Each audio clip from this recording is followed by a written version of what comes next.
Hello everyone, Internet busiest book reader here. Today I want to talk about The Concierge at Hyokoku Department Store by Tsuchika Nishimura. This is a bit weird, but with this book, I want to highlight more than just the title I mentioned.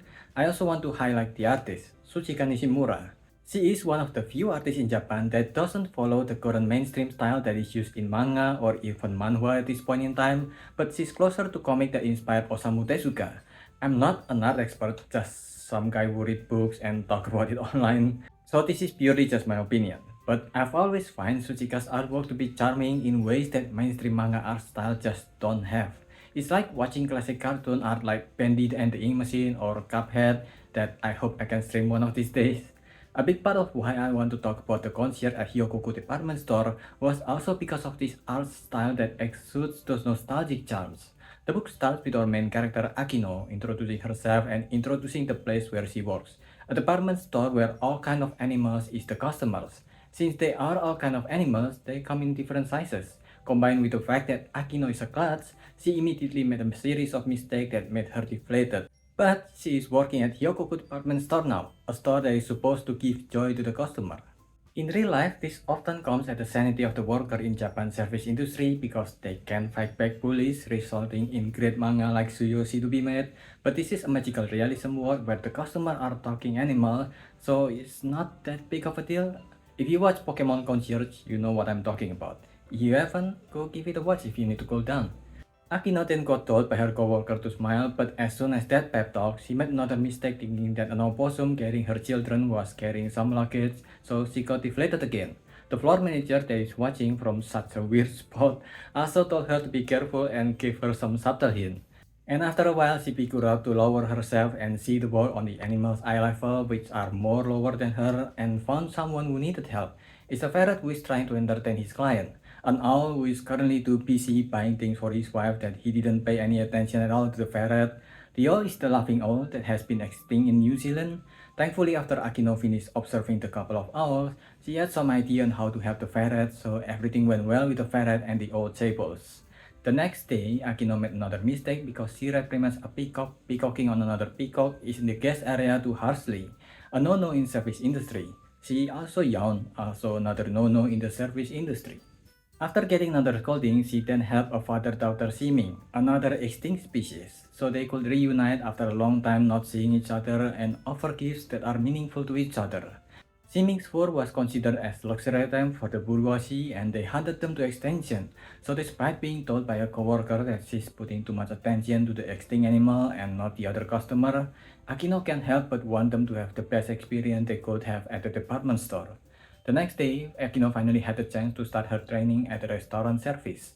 For someone who once worked as a waiter at a restaurant, it's quite possibly one of the most demanding jobs I ever have, especially since she is working in a big restaurant, where everyone who works there they have their own system that was fine-tuned to also work with their co-worker system.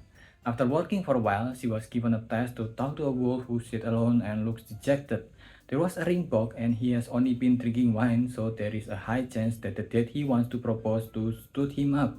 Because she was told to, she forced herself to cheer him up by saying some cliche pep talk for someone who just got done. But the wolf was not actually being stood up.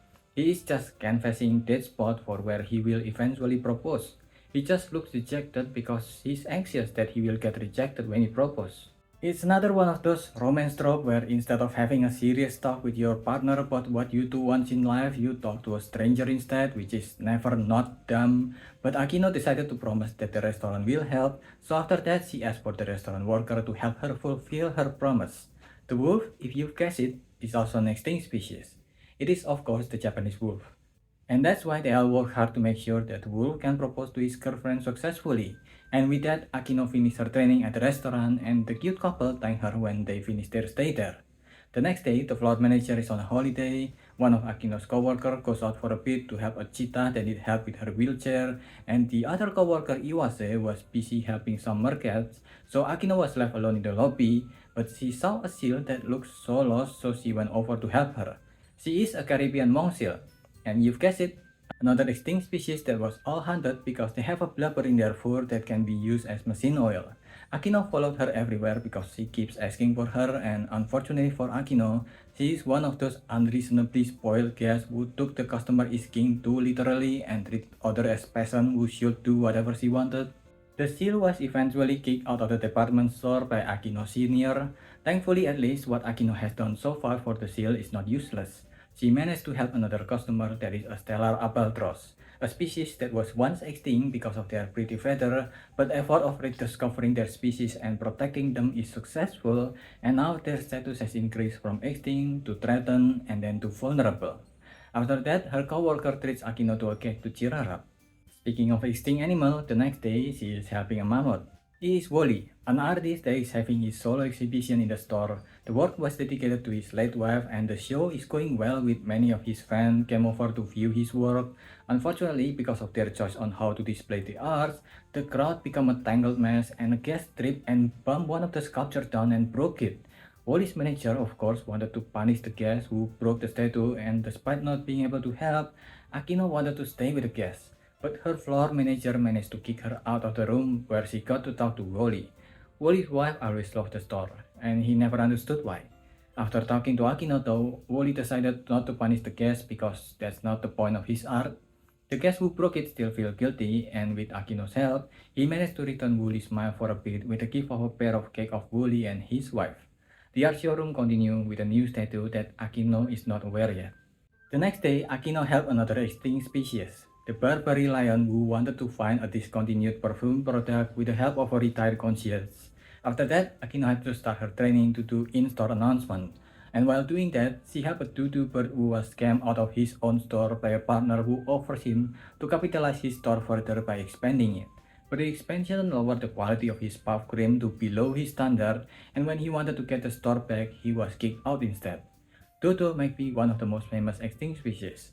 It's also one of the most known examples of the ecosystem why one species can affect another so much. It went extinct because the Dutch settler colonialists not only hunted them to near extinction, but also bring species that is alien to the island where the dodo bird lives, and eventually they kill all the dodo bird on the island. And not only that, the tambalokokui tree that grew in the island where the dodo bird used to exist is said to only be able to grow after the dodo bird ingested them, so the tree will eventually die out since there is no new trees being made. After talking to Akino, the dodo bird decided to start fresh and continue by making another recipe. Akino and the rest of the department store will continue helping a quokka that went extinct in 1883, a paradise parrot that went extinct in 1927, and lastly, there was great auk who lived near the North Pole. They were hunted near extinction, and hearing about their rarity, museums around the world opened a bounty for them, resulting in their extinction in 1984. And that's basically the concierge at Hyokoku department store. In real life, human greed and consumerism killed all the animals featured as the special guest in the manga, but here in this manga, in this department store, even for a moment we remember what they were and what caused them to go extinct through the service that the concierge did to them. It's a very short manga with only 2 volumes and 10 chapters. It's not like it's the best and most complex story ever told. It's a very optimistic world where pain and hardship mostly can be resolved with a smile.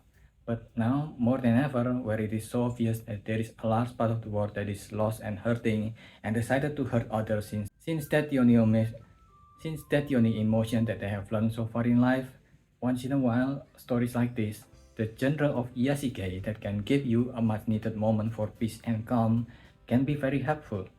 If you like that kind of vibe or in need of one, I highly recommend this. I give this a 3.75. What do you think?